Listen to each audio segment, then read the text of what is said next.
Everybody, today we have Anthony Darvall. He is here to speak with me about his unique process for finding a brand.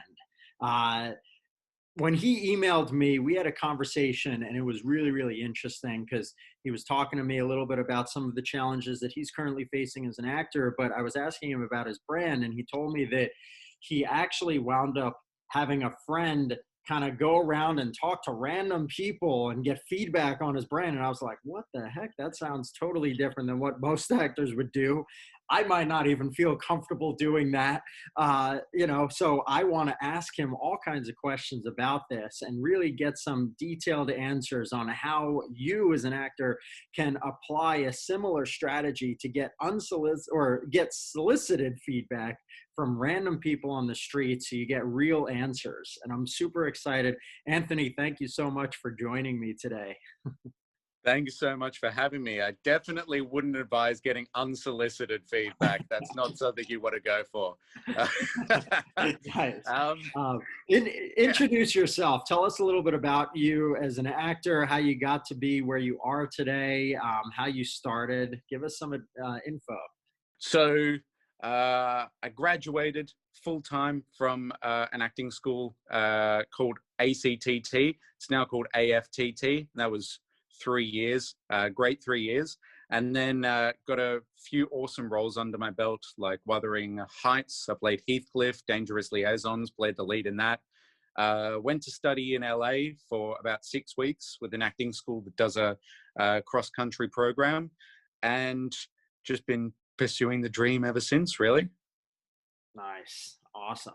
Now, you are currently based in Australia, but some actors might worry like, oh, does this technique of, finding a brand and everything apply to them? So before we even get into the technique, I think both you and I can agree that an actor can use this technique wherever they are based, right? Oh, wherever there are people. Absolutely. Yes. Awesome. Good. Yeah. So just want to clear that out of the way because sometimes people have questions about things like that. So, all right, you've actually built up a pretty nice IMDb page. You know, you've got a lot of credits on here. Some actors have like zillions of credits and they've been doing it for like decades and stuff. How long have you been really acting and working on building up your IMDb page? How many years? I guess you could say ever since I graduated from ACTT. So that would be 2014 through to 2020. Nice. So in 6 years, you've actually developed a list of credits, and this is IMDb, meaning that, these are all like verified credits, real productions that you've been in. 6 years, you've developed a pretty lengthy IMDb page that's significantly longer than a lot of actors, especially actors who have not really gotten super clear on a brand yet. And I think that that's actually really good. Now, the IMDb pages of actors who've been doing this for like 30 years, yeah, of course they might be longer, but some of them are actually shorter than your IMDb page. So I think that it's really important to say, like, getting clear on your brand. Would you agree that after you kind of like went through this process that you saw a noticeable uptick in the number of auditions and projects that you were booking? What have been the results that you've seen from doing this, soliciting feedback from random people to sort of start to find out how the industry really, or how people really see you? I think the biggest result for me was actually I guess, a sense of kind of mental clarity. Because I think there's a lot of, sorry to divert a bit, there's a lot of people out there who give you advice like, oh, your brand is like a cross between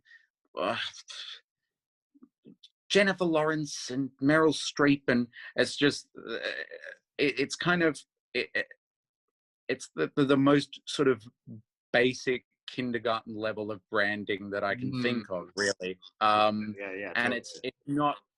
it's not very helpful to an actor to um, uh, just have a bunch of names shouted at them, and then, on your bike, go on, be an actor.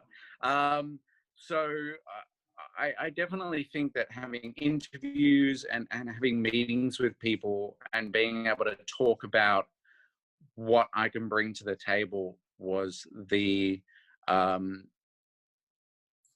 best best thing to come out of that process that I did. And I'm constantly refining it. Like when I did your practical performer course, I adjusted it even further as well. So it's something that just keeps on growing. Yeah, I think that that's really important for people to keep in mind is that you're not going to find a perfect brand at any point because you're always changing, you're learning new things, experiencing new things, gaining new insights and getting excited about new things and like seeing potential like, oh, I would love to do that, and so you work your brand constantly. And so like thinking that you can find the perfect thing right away, especially by like some actors pay like thousands of dollars to go to branding courses, and sure, they're helpful, but they are still not the one and only thing because it's going to continuously change. So, of course, I Absolutely. have to ask you now, before we get into the exact process of how you found your brand, and let me just clarify, did you pay for this process or was it something that was like free for you to do? Like it wasn't like investing thousands of dollars. You went out and you asked people things and didn't have to pay them, or did you? So I actually worked with an acting teacher from, I don't remember the state, but he's an actor himself. Name is William Mark McCullough, and he's based somewhere in the south of America. I'm not exactly sure where, but he's done a number of films himself and quite an impressive actor. But this was his process. So he sort of gave me the list of adjectives and told me what to do, and then I went out and did it. So it wasn't a sort of hundreds of thousands of dollars or thousands of dollars course. It was very reasonably priced, but it was a very, very effective tool and my first real proper intro into branding for actors. Nice. Awesome. Okay, cool. Yeah, it's good when people find something that they can really afford, and that's also really as effective as it was for you. So let's talk about this now. I have to ask, before I ask you how you did it, what is your brand, or how would you define it? So my brand at the moment is an audacious, intelligent explorer who masks his, sorry, I just updated it. So That's I'm okay. still trying to remember. An audacious, intelligent explorer who masks his rage with a roguish charm was, I love that. yes, I got it. That's hilarious. I mean, all right. So let me see. Turn your head to the side. What's your hair? What's your Oh, hairstyle? right. Yeah. Hang on. Here we go. Yeah. It got quite long during the whole 3-month lockdown. I still haven't been back to a hairdresser yet to Is your hair get it usually taken up a bit. fairly long? Yeah, but it's still fairly long, right? Oh yeah. No, it's much longer than it normally is. I'm thinking that I might audition for Jesus Christ Superstar if theaters open back up. I feel like I could really rock that at the moment. Nice. Now, when you say that you're part of your brand, which I usually call your type, like the look, is explorer, would you say like you could fit into like a sailor or like a pirate type of guy or somebody who goes on long journeys and stuff, right? And so their hair grows out long while they're on this long journey because there's no barbers anywhere, right? Yeah, absolutely. Yeah. And I've definitely always had an affinity for anything not set in our time period. So, 1800s going further back. That's always interested me. Been a student of history for a while, so yeah, definitely something I'd like to chase. See, what I love about your brand now, I know that you just updated a little bit, so you're still getting into your memory, but you probably have it somewhere where you can always review it and stuff.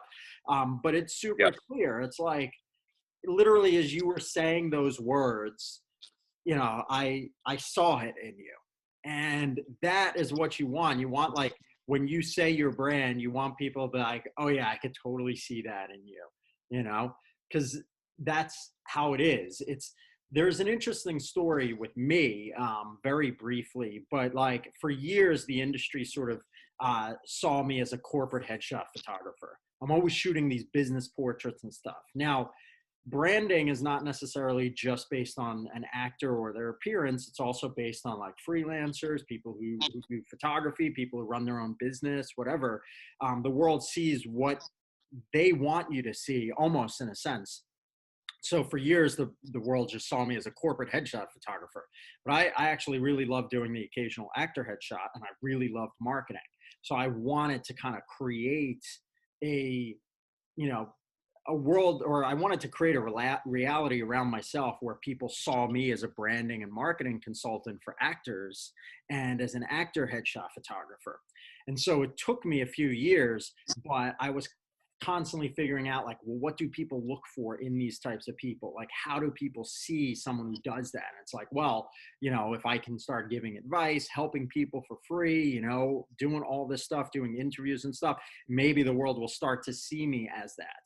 And it took time, but eventually I kind of like created a new reality, and almost like, you know, now people see me the way that I want it to be seen. And so there's two different types of branding. There's branding in the sense that like, okay, the industry and the world automatically see me as this, and I'm just going to fit into that even if I don't like it very much. And then there's the other side, which is I want to create a reality where people see me a certain way. So what do I need to do, like changing my appearance or changing the way that I speak or whatever, to get there? And it seems like you've been able to kind of combine the two together. You found how people saw you, and then you actually, I think, enjoyed it and really liked this type of character that you figured out. And so you've actually been like, okay, so how can I tailor my appearance and look and the way I behave and everything to be seen even more that way? Would you say that that's true? Definitely. Yeah, the hair has always been a conscious choice. Exercising, taking care of myself, building up my body, everything about it. Yeah, it's always been with the idea of pursuing that goal. Yeah, you're absolutely right. So tell me, if an actor is looking to brand themselves, and they don't, or they're looking to find what their brand is, but they don't really like the brand that the industry sees them as, or that casting directors or just like regular people see them as, would you say, how important would you say it is that they really spend the time that's required to change the way that they look or act or behave? They start working out, whatever is involved. Do you feel like that's extremely important? Or do you think that like it's better to kind of just fit in as you are?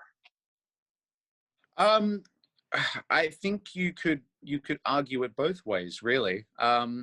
I mean, for example, Charlize Theron, she did 20 or so movies as the sort of cutesy girl next door, and then once she made a name for herself, doing the kind of these fairly sort of comparatively speaking unimpressive roles of the girlfriend to Keanu Reeves, etc.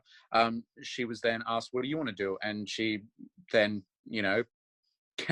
gained 20 pounds of fat and put on no makeup and won herself an Oscar in Monster. So I guess there's no harm in trying to fit in if the industry is really shoving you towards that direction. But at the same time, you still have a lot of power, and um, you can take steps to ensure people see you in a certain light. And I think as well, with either process, whether you go through what I did or whether you do your brilliant free course, The Practical Performer, which I loved as well. And I love the branding process that I did through that. Uh, Having the power to be able to find a brand that you're really proud of, no matter what that is, I think will make the process more enjoyable for you initially. That's just my opinion. Awesome. Yeah, it sounds like with you, you found how people saw you. You were fortunate that you liked it, but even if you weren't, you also found like aspects of your own personality to kind of meld in there so that the way people saw you sort of fit better with who you are as a person, and you kind of combine the two together, which is awesome. Yeah. Let me say that when I did that sheet, so I had a whole bunch of adjectives on it. One of the things that came up more often than not was douchebag. So it's not all good when you go out and you ask people to judge you based purely on your looks, but it's very revealing. Yeah. Well, that's good because you can sort of be a douchebag, so to speak, in the way that people see you, but maybe like underneath that is really a good person. It's just that the environment or whatever has kind of forced you into being this way or looking like this, and so if you can kind of find a way to explain it away, then you feel like, hey, I could get behind this. Nice. I love how positive you were about it. Yes, it makes me feel better. Nice. All right. Well, now I really, I want to get to the meat of this conversation, which is what was your actual process? So I'd love for you to walk me through, like, you took this branding course, or you met with this remind us again of his name in a second, but you went to the class, you got this list of adjectives, and you went out into the world. I think if I remember correctly, you said a friend went with you or something. Walk us through this process step by step. What do other actors need to do this, and how can they make it not feel super awkward? Maybe. So spoiler alert, you might feel super awkward in the beginning, but if you've been acting for long enough, it's just people looking at you. So, just bring a book, bring a phone with you, and just try to not, draw, I guess, undue attention to yourself. Just sit there and just be yourself. So the process was I met with this acting teacher, William Mark McCullough, and you can look him up on IMDb. He was in American Made with Tom Cruise. He was Tom Cruise's co-pilot. I think he's going to be in DC's Swamp Thing, which is coming out soon, I believe. And I met with him via Skype at the time, and he gave me this process to do. So what he did was he gave me a whole list of adjectives. There was 4 columns, and it was a full A4 sheet of paper. And he told me I needed a whole bunch of them. So my aim was 100. I only got to 75 because it took a very long time. And what you do is you go out onto the street, and you need a friend with you, or another actor or family member. It doesn't really matter, just someone with you. You go out, you sit down, or you stand around, have a book, have a phone with you, just so that you've got something to do and you're not just sort of sitting there looking kind of super awkward. And this friend, colleague, family member, whatever, they'll go around to the people in the immediate area and they'll say, excuse me, sorry to bother you. Do you see this person over there? Point towards me.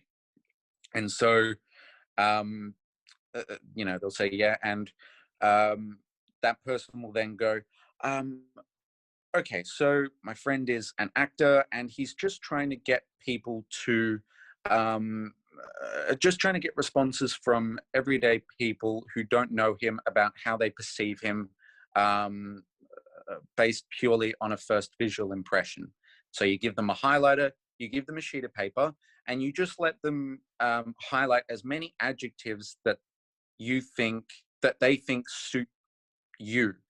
And the aim is to do this in a bunch of different locations, in a bunch of different outfits, at a bunch of different times. And it's basically market research. You're just seeing how strangers perceive you without any preconceived notions. Because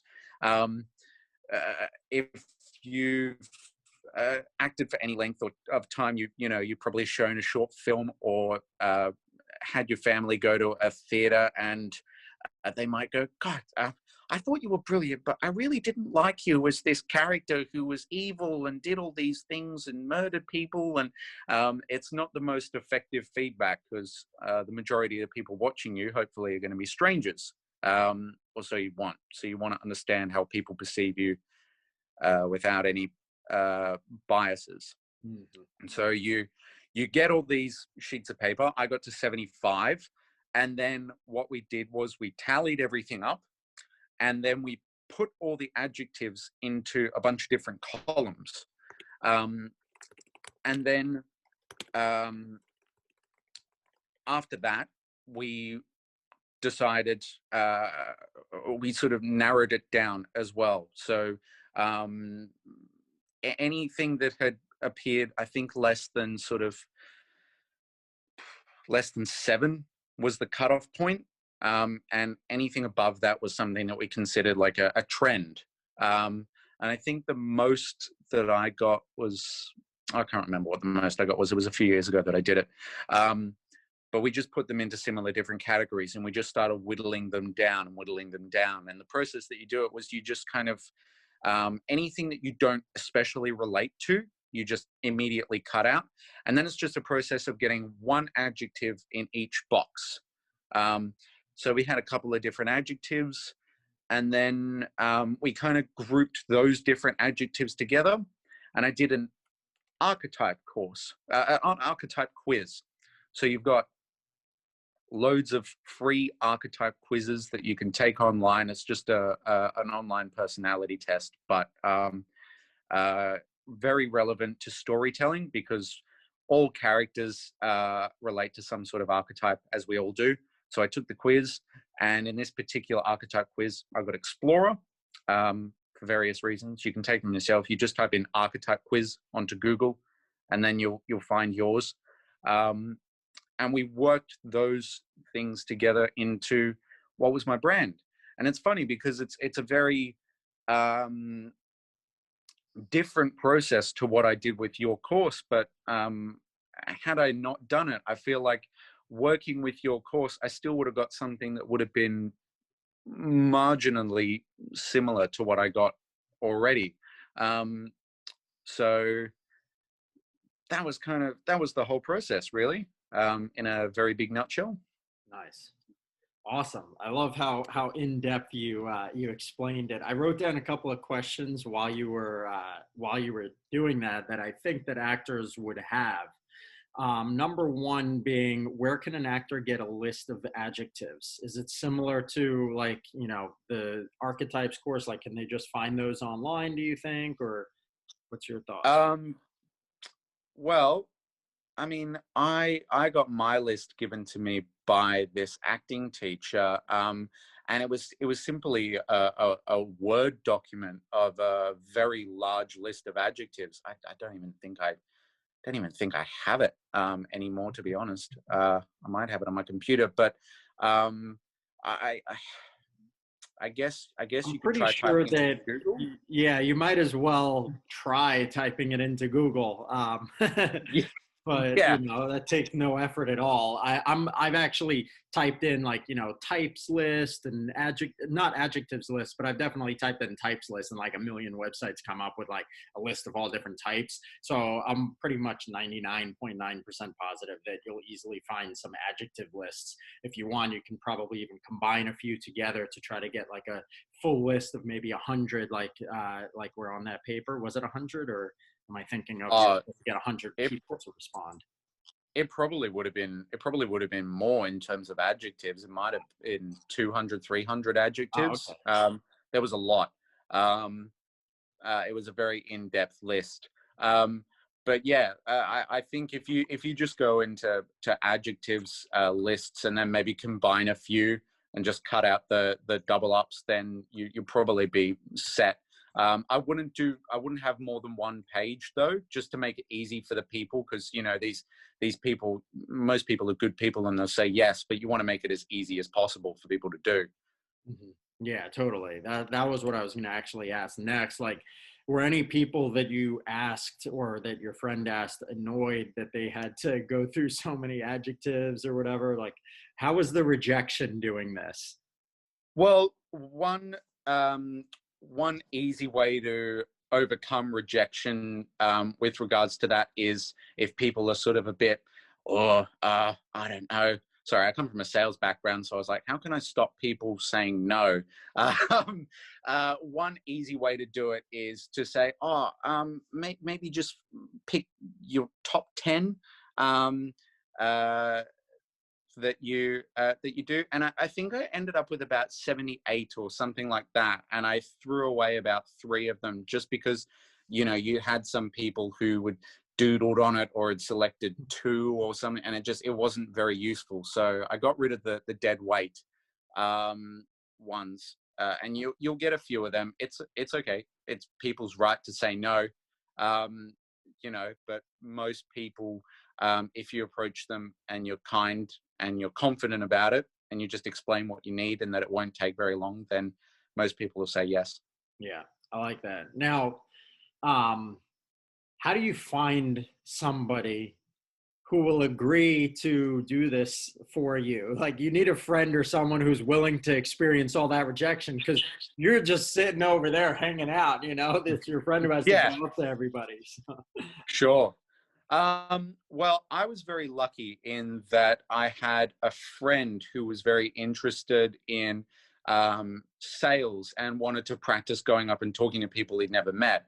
Um, and my father does a lot of speaking for his work, so he's very, very confident going up talking to people he's never met before. So he was a great help. Um, Yeah, I think one thing you can do, which I found was very effective, is if you're going out with friends or something, maybe go half an hour early and say, hey, would you mind just doing 5 of these with me, just to the first, 5 people that we see or something like that on the way to where you're going. Try and combine it so it's not a big problem. I like that. Your idea, you've mentioned it twice now already, which is just get someone to say yes to something really easy first. And then by saying yes to the easy thing, it kind of lots of times keeps snowballing. So if you say to your friend, hey, do you mind, like, literally all I need is for you to do like 2 or 3 people or whatever. And if you find it to be easy, we could do more. Or like asking a person like, hey, if you don't have time to look through all the adjectives, just doing a few of them would be helpful. This way people say Yeah. yes. And then lots of times it's just like, I'm already doing it, I might as well do the rest. And you're going to find a lot of people actually enjoy being allowed to judge someone without any fear of repercussions at all. So I did this process for my girlfriend as well, who's an actress, and yeah, she's quite a beautiful girl. She got Ice Queen, Cold Hearted, Bitch quite a few times. So yeah, people do love to judge when you give them a safe space to do it. So. And do you tell people like, oh, we're not going to look at these right now. Like, once you give me the paper, I'm going to turn it upside down so we don't know who said what, it's feel free to be as harsh as you want. Do you say things like that at the beginning? Well, one of the things that I always work into the initial girlfriend, for example, is that it will be completely anonymous. They don't have to write their names on it. The data's not going anywhere. They're not putting their details on it. So, yeah. Nice. Awesome. Now, oh yeah, I wrote down, would you, would you suggest, this was a random idea that popped into my head, but you say to your friend or whoever's going to do this, I'll buy you a drink first as a thank you. And then that'll also help ease the tension of going up to random people. Absolutely. Liquid courage. It's always the way to go. Yes. You should come to Australia. I feel like you'll get on very well here. Yeah. Nice. Awesome. Yeah. I think it's so cool though. I was literally just thinking of this like 2 seconds ago when you were talking that, like, it's crazy that the internet allows us to have like a random conversation with someone literally on the other side of the entire planet. And we're just chatting like we're right Nice. next to each other. It's so awesome. It's, yeah, practically magic. It's amazing. All right. So now my last question that I had written down while you were talking about the process earlier was you said something about like, I threw out the adjectives that people said that I don't relate to right away. What do you mean by Hmm. don't relate to, and why would you throw those out? Right. So the idea is, I mean, when you've got a list of, say, 400, not 400, maybe like 200 to 300 adjectives, and you're trying to whittle it down. So the brand that I have at the moment, the original brand was, uh, I can't even remember.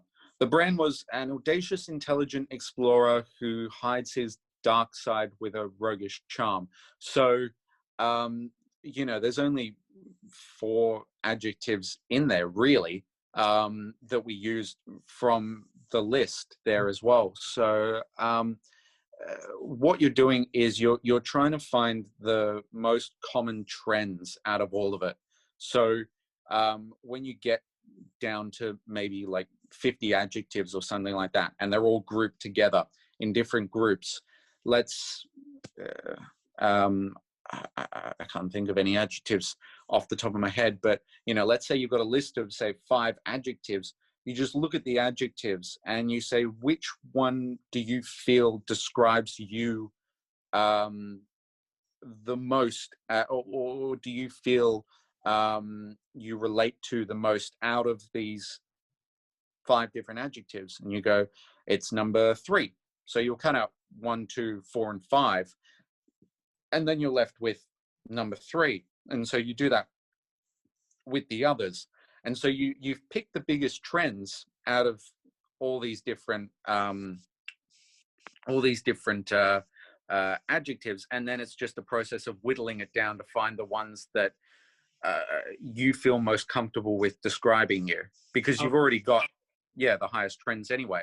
Yeah, I see. So this isn't like an actor's looking and being like, oh, well, everybody's saying this about me, but I don't really relate to that, so I'm not going to worry. You're going to say, like, okay, these are the top like 5 that are most being said about me.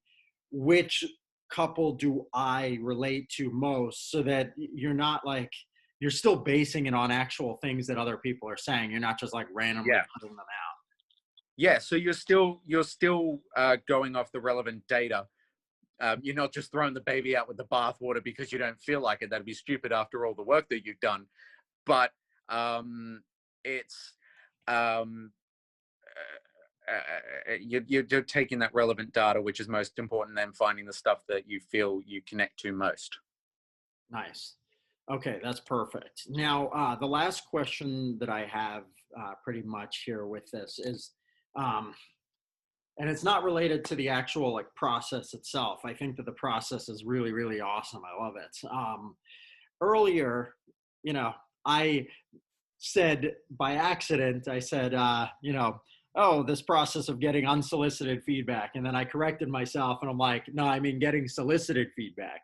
And then you went on to say, like, uh, hearing all this different like advice from people in casting sessions and stuff about how people see you and everything, getting this unsolicited feedback. You don't really want that. It's better to get solicited feedback.